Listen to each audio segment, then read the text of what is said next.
తీరిందా? దోల తీరిందా? ఓ ఆత్రం ఎక్కడ వినిపించుకోవు కదా! పాపం మీ కాపు సోదరులందరినీ ముంచేసి, అందరి శాపనార్థాలు తగిలేసి, ఈరోజు టీడీపీకి, జనసేనకి పొత్తు ఇరగడైపోయినట్టుంది పాపం. అప్పుడే కొట్టేసుకోవడం మొదలైపోయింది.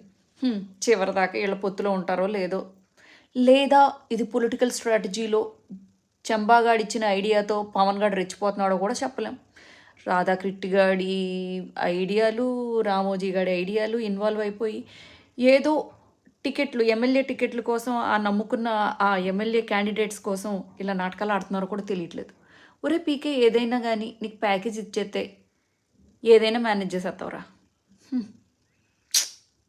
ఈసారైనా ఒక సర్పంచ్గా అన్న గెలిచి చూపించరా. నీ పార్టీ, నువ్వు, నీ బొంద, నీ భోషాణం ఎప్పుడు చూసినా ఆ ప్రధానమంత్రి మోదీ పేరు చెప్పుకుని మమ్మల్ని పిలుస్తున్నారు అన్నిటికీ. నేను పెద్ద బొక్కనని చెప్పుకోవడమే తప్ప నీ ముఖానికి అంత సీన్ లేదురా సచ్చినోడా.